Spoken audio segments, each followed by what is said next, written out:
Hey everybody, it's Patrick with Gills Motorworks. I just wanted to go into more of how I got the 12 valve. There's actually a really crazy story behind it. I think it is at least. So yesterday I just kind of touched base with you guys. I posted that video, the part one of the project. That should really be like part two or three. I did a lot of work to it already just to get it to where it goes down the road right. I went on my vacation. I'm from over by like Chico, California, and I went over to Fort Bragg. I was at the time fighting a really serious sinus infection. I still kind of like fighting allergies, and this was like 4 weeks ago. You just thinking, if I got over the ocean, it'd probably make me feel better. Ocean air will heal you. It did a little bit, but the day that I actually drove the truck home, I wound up just kind of getting a fever and spiking again, and it was just not COVID. I tested for COVID, didn't have it. So the whole truck, the trip, everything was an experience, and I have a lot of videos. I've recorded a bunch of stuff, not thinking about it then, but now that I think about it now and I look back at it, I'm like, oh my god, where I've already taken this truck and where it's gone and where we're going with it. It's really been an experience. So with that, I kind of just want to go along and comment on the videos. I'm going to post the videos and let you guys know everything that it went down, why it went down, and what I was dealing with. This is it was a 96 12 valve 5-speed 4-wheel drive. I'm 3.5 hours away from my place, anywhere of salvation where I can get to something, have tools. Wasn't planning on buying a truck at all. I was just going to the coast to have a good time. And I see this truck, out of the corner of my eye. I'm driving down the road. I think we were going back to our hotel that night, and I kind of went, "Oh, that's cute. It's Dodge." And I kind of saw the Cummins sign, and I was like, "Whoa, whoa, that's." I'm always interested in Cummins. I've had 24 valves. A lot of the time, I've built a couple 24 valves. Actually, I've replaced a motor in one. Did a hybrid turbo build. That was very interesting, But that's all with like Edge products, and I have not yet tackled a mechanical build, so this is my first mechanical build. It doesn't, I'm doing a lot of studying, a lot of work, and trying to figure this out as I go. So, anyways, no further ado. I'll give you guys the first videos when I saw it. When I bought it, I guess I have a video of that. God, I don't remember. I was so sick. I don't remember most of this, but I do. And then I have videos of me driving it home, and that's where it gets a little vulgar. I'm cussing and swearing, and I mean, me in this truck. And now that I think about it, I was thinking about it last night before I went to sleep. Me in this truck, it is a love-hate relationship. We have gone rounds, and it's the first vehicle in a long time that it's done that. And I kind of like that. I'm like, all right, you want to give me a challenge? We're going to do this. You know what I mean? So, anyways, I'll show you the first videos. Come back, we'll talk about that for a second. I had to pick it up, get it back to my hotel to get the cash. That was a whole interesting concept. So, let me show you the videos, and I'll come back to it. So I just pulled over because here's this 12 valve for 8K single cab. Oh, it's a manual, dude, and it's got the leather. It looks like it could be a 12 valve. He wants 8K for it. What do you think? It's fucking clean. 4-wheel drive.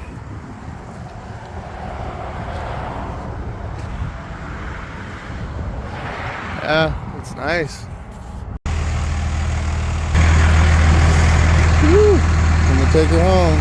Fucking clean. Needs a little bit of work, but for 7, can't beat that.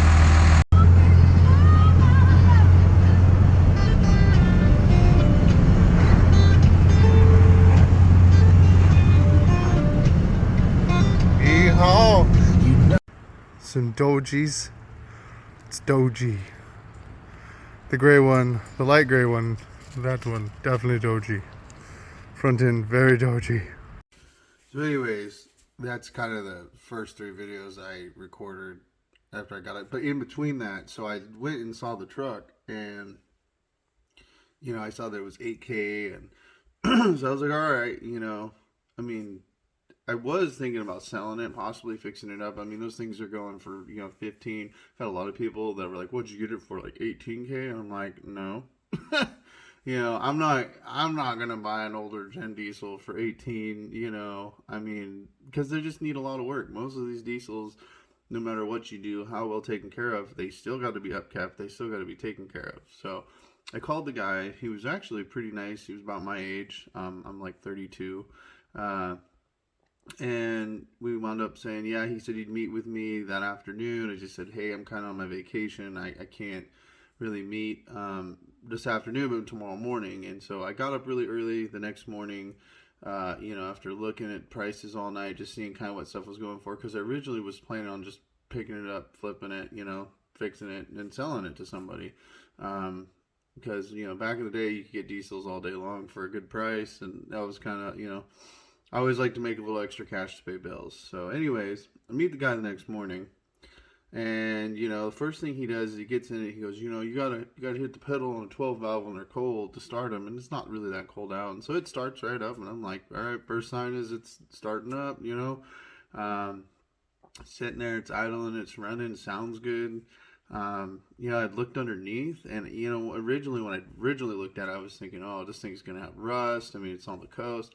There was no rust underneath this thing because it wasn't from the coast. He had actually told me, I think he said he got it from Clear Lake himself and drove it all the way back over here. So there was like all these things I was checking out, in my head. So I said, all right, I want to drive it.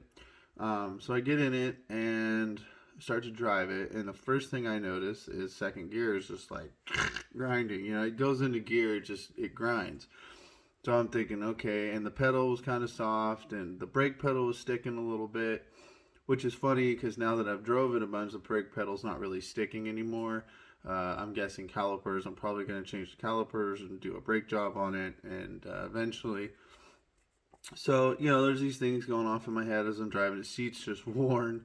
Yes, the front end is, or at least what I thought at the time was the front end. That's a whole nother story. And I'm going to go into that down the road here. So I get it down to the road. I get to the gas station. I just kind of, there's some light. It's still early in the morning. I can kind of look under it. I'm checking everything out. Okay. So there's a roundabout right there. I get out of the gas station. I go around the roundabout, come out, and, it's like, dude, this thing is loose in the front. So we get it back over, and I said, "What is going on with the front end?" He goes, "Oh no, it's just the control arms." He like gets under it, and he like takes the control arm, and goes wiggle, wiggle, wiggle, wiggle, wiggle, and it's like clink, clink, clink, clink, clink, clink. So that's great, but that's nothing. I'm thinking I can make it. This thing is, I'm gonna do it. So I thought I brought my backpack with my checkbook in it, and I was ready to write this guy a check, and I get him. He said, I'll do 77. He said 75. I say okay at that, and. I don't have my checkbook with me, and I'm like, crap. And I'm trying to remember the town. It's back. So here, real quick, let me show you guys. I think I did this right. So here's my crappy little drawing. But anyways, this is Fort Bragg. And these are all these wonderful little turns you have to do at 25 miles an hour. It's Fort Bragg to the first town, and it's right over here. And if that was straight, you'd probably be in that town in about like 20 minutes, if that. This is a 45-minute drive because you have to hit every little turn. Mind you, it's 8 o'clock in the morning. I haven't ate. I haven't drank. I'm ready to buy this truck. I have no checkbook. I already say that. So I tell them, listen, if you take 7K, I will do a 45-minute drive to the nearest bank of mine that opens at 9 o'clock. I'll grab the cash. I'll do another hour drive back, and I will grab the truck. And he agrees to it. So, sick, tired, worn out, and everything else, I get my butt up those roads, back in there, into this little town, find my bank, get the cash. Had to sit there and wait for a while, come back, give him the cash, and then the video is me driving it. I had to grab my wife, and she was very patient and very, she was very well, because she saw the prices of the truck too, and she loves diesels as much as I do, and this whole thing has turned into a really cool experience, more than I actually thought it was going to so far. So I get the truck, get to the hotel, and so the next videos I'm going to post, and I'm going to edit some of I'm just, that day I remember waking up and I'm like, oh my God, I feel worse than I felt the whole trip here.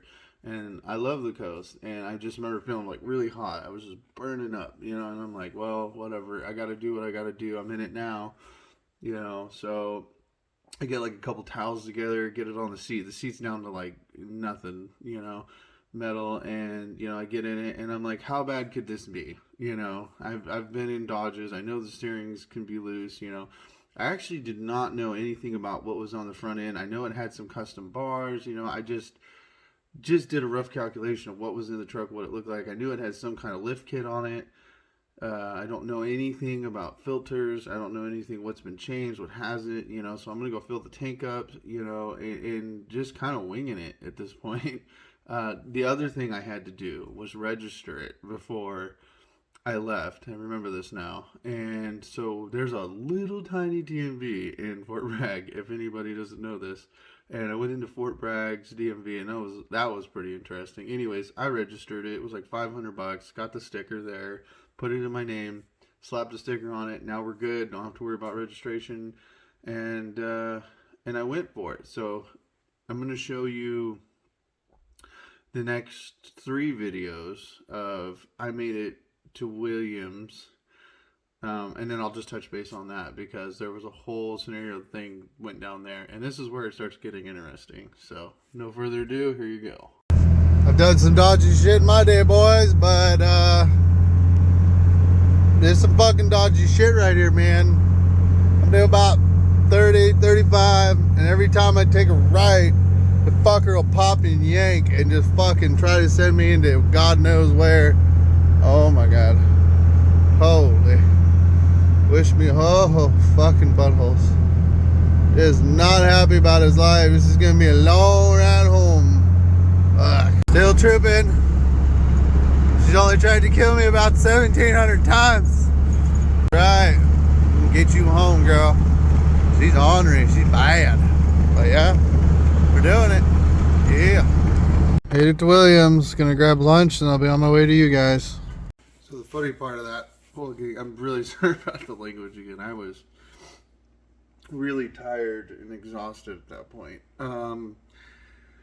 So yeah, I got in the truck and I was kind of making that video for my buddies, just joking around, messing around, but it got very interesting very fast. So I hop in the truck and I get down the road, and it's like 50 miles an hour straight before you hit those zigzag turns. And so what had started happening is as I would take a turn, you would take let's say I was taking a left, and it'd be fine, quarter steering, and then you'd turn a little bit more than quarter, and a shift would happen in the truck, and then it would just really, we're going into the side of the mountain, we're going this way, and I was just like, what is that, so I just kind of powered through it. I just kind of did what the truck wanted to do. Now, foreseeing, I wish I would have probably got under the truck and checked it out more, So anyways, I'm driving this thing. I drive, and I'm going to show you the map again. So I made it.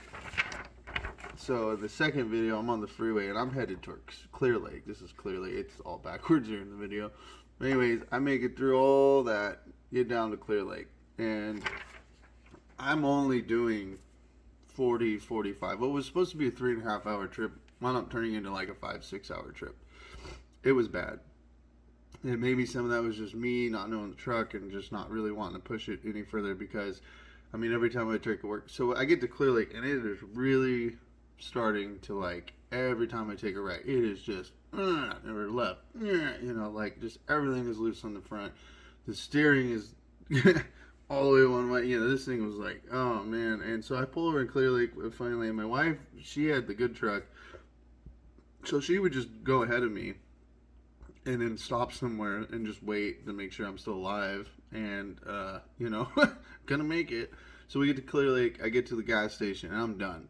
I'm just tired, I'm worn out, sick. This truck has beat the shit out of me. It's a rough ride. The whole thing is just so I'm I'm calling AAA. I don't know. Or I'm going to find a mechanic. I don't I'm just upset. And, whatever. And, of course, my wife's like, you'll make it. You'll be fine. You'll be fine. We can do this. You'll make it. You'll be fine. You know, and just like kind of get, and it wasn't like the sweet sincere. It was like, you know, if you die, you die. Like, come on, just get in the goddamn thing. You'll be fine. You'll be fine. Let's go. Come on.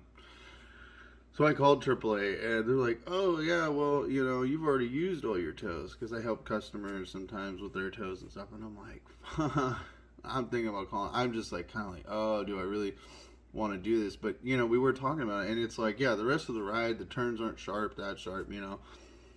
So I just kind of said, you know what, it is what it is, fuck it. And I just sent it. I'm like, you know what, I've been through worse. I just got to get through this, you know. So I did. You know, once the roads opened up, I wound up pushing her like 55, 60. So I was able to kind of get it moving down the road a little bit better. You know, just kind of hanging on, both hands on the wheel, you know, staring it, and got to Williams. And so I have a couple more videos for you. But this is, so Williams to Chico, I've only got, you know, if I really was booking it, like hour and a half, hour 45 minutes, maybe a little longer than that.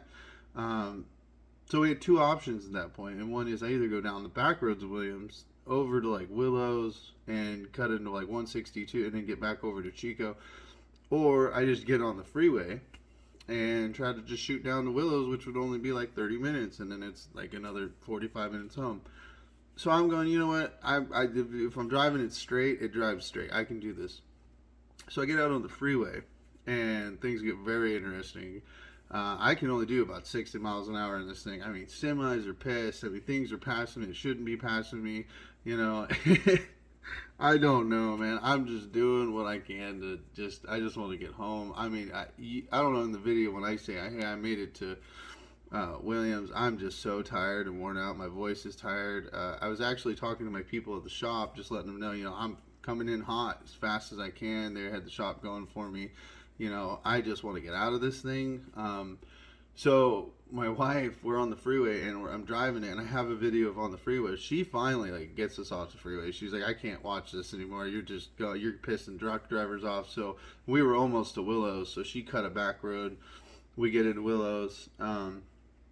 And you know, there's just the regular back road. So I have a video of me driving it. I get it to Chico, and then I finally got it to the shop. And I'm going to post those videos real quick so you can see that, and then I'll just touch base on kind of the aftermath of everything, what I found, what was actually wrong, because a few days later we did some adjustments, and then a few days later I'm driving it and something happens. So a couple more videos and I'll be right back. To get my ass to Chico in this dodgy ass Dodge on the freeway, baby. Look at that steering wheel, fucking crazy.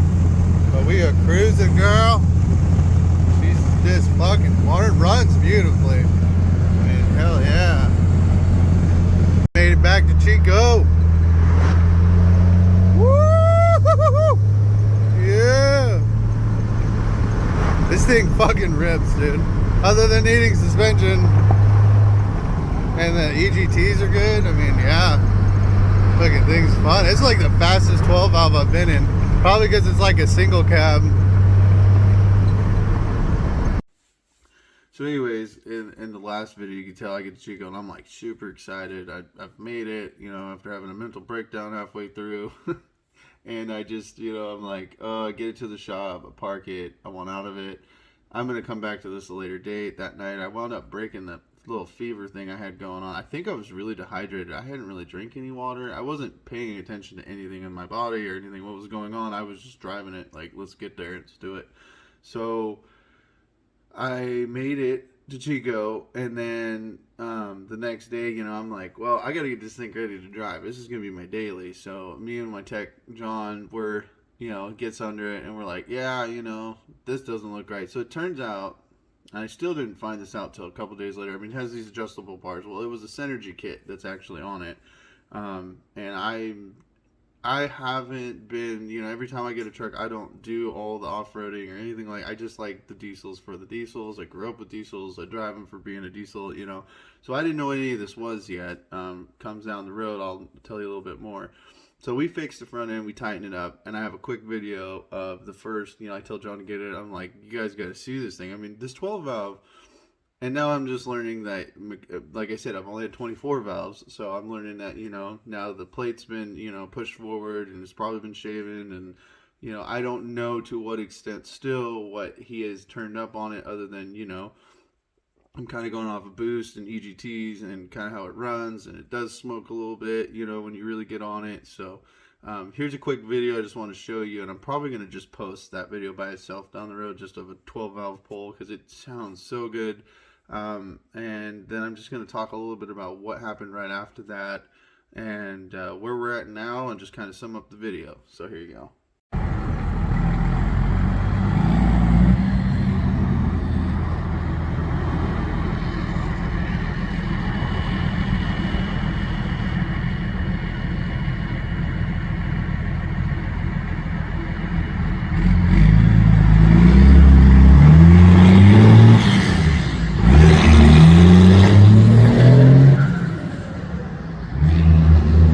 So we do that. He does that pull, and it does drive better. Steering wheel still cocked. The alignment, when we were looking at it originally, one tire's like, over here. So we brought the tires in. We get the tires straight, but the steering wheel is still here. So it did have an adjustable track bar. So one of the problems was they did a Heim joint track bar in the front of it, and so every time I take the wheel, the Heim joint's moving inside of. They had the drop down bracket for the 4-inch lift with the Heim joint, and the Heim joint's going like it, and it's just the whole truck's like it's just pushing the truck up, so, and binding. And so I knew that was one of the problems. So I was like, well, I've had that before. I'm just driving it home now. I don't have to do more than 45 or 50. I mean, we can take this thing piece by piece, right? So I start looking. I'm a rough country dealer at my shop, and I know a lot of people go, rough country's cheap and da. They're only one of the lifts that, other than doing a long arm, they offer full spring kits. I mean, and to me, this thing had 4-inch blocks. I mean, and those blocks are just, I hate blocks, because they just ride so rough, and they loosen up, and you have a lot of issues. So first thing I said is, I'm getting a 3-inch kit. It was fairly cheap. I want to drop this thing down because it has a hideaway ball hitch. It's got a Dana 80 in the rear. Dana 60 in the front. I mean, this thing is built to tow. It's gonna tow. It's got a whole hitch system in the rear, but it's just like, they lifted it and did I wouldn't tow with that lift if my life depended on it. But what I have on there now, I feel safer towing with. I mean, I guess we'll find out. So I had owned it about 3 days after that video, and I'm coming down from my house, and right as you come down until you get into Chico, there's this one wide turn. And I went to take that turn, and it did it again. And this time, it really tried to throw me in the side of a mountain. And I went, whoa, okay. So, backstory, my wife, when we were coming down through, coming down by Clear Lake, she kept saying, when I got to the gas station, she goes, so weird. I feel like your rear end is turning with you, or it looks like it's moving or shifting when you turn. And it can't be, though, right? And I just was tired again, sick, didn't think about it. And I'm like, no, there's no way, So as I'm taking that turn, it happens, and I straighten out, and I went, you know what? That whole scenario popped back in my head, and I got back to the shop, and I get into the rear of it, and I'm like, one of the U-bolts, or two of the U-bolts on the passenger side were completely loose. The block had almost slid out, and I could take this rear end and go like this, and it was moving. So that means that I have now drove all the way from the coast over here with a rear end that had been moving back and forth the whole time, and the block nub is broken. The only thing I can do until I get the new lift kit is I'm strapping this thing down, and as soon as I tighten that thing down, other than getting the new track bar, I mean, it was just like a whole different ride. And it's one of those things you kick yourself in the butt for. I mean, I guess I need to bring a bag of tools every vacation I go on. But I wish I would have checked the rear. I mean, I could have done something, I'm sure. Maybe bought a crescent wrench and just snug those down. So that's for the future. I will always, before I buy a truck, I'll be checking stuff with a lift kit. A little farther on past that, I have installed the 3-inch kit, and oh my god, that was a debacle. Whatever they had put on this truck, a lot of people put kits together, and it was kind of like that, like Rancho shocks. The blocks, I don't know where the blocks were from. I couldn't identify the kit. I figured out there was a Synergy kit in the front. The Heim joint link, the adjustable track bar was cool. I just don't like Heim joints. I mean, if you're off-roading, that's great. You want to flex and all that other stuff. So I found an adjustable track bar that I could just put back in a stock place, because you want the steering box and the track bar, about even anyways. And I actually got that off Holly.com. They're the only ones that had one in stock. So putting the lift kit in got very fun, really fast. Whatever control arms they had on there, the ears were so smashed in on the new control arms I got from Rough Country for that truck. I had to bend all the ears back out. It was like, oh, I pretty much dropped the front end, get it out of the way, smack these in there, because they had just I think those were the wrong control arms. I mean, we even matched them together, and they were tiny and skinny, and either they were 1500 ones or they weren't right. I mean, I don't even know what this guy did. And so we put all that in there, got that in, springs, adjustable track bar. I found it was a Synergy kit. I called Synergy. I ordered all new tie rod ends. It wasn't that they were so worn. I just, I'm one of those people, I'm going to do it right. And it's been aligned. This is the fun part. It's been aligned about 3 or 4 times. I don't know that I'm going to stick with the Synergy kit. I know it's one of the best kits you can get out there. It's just the whole floppy thing it does. It is a T setup over a Y setup. So it's supposed to be really good. For now, I drive it. I like it. I can still just tell that you can kind of just tell there's a little bit of looseness still in it, and I think that's in the red top. It does have a red top steering box with the bracket that holds the steering box together, but it is starting to leak. I've been told you can call Red Top, have them change that out. So that's kind of where I'm at. And then I made the project build part 1 video of, I've got to check for the dowel pin now. I mean, I'm this far into it now. And, we've decided as a family, I'm going to keep the truck. It really runs good, and it's really fairly clean. I mean, I've seen 24 valves in worse shape. I got a seat for it. I cleaned the interior. I haven't even tried the 4-wheel drive yet. I probably should. That's it though. I mean, and I'm going to be getting a paint job hopefully, because when I got back, I noticed that the door was pretty banged up. I didn't see that originally. I don't know how. Again, I was pretty sick. So I'm going to be getting it painted through my insurance, and then I'm going to rhino line it.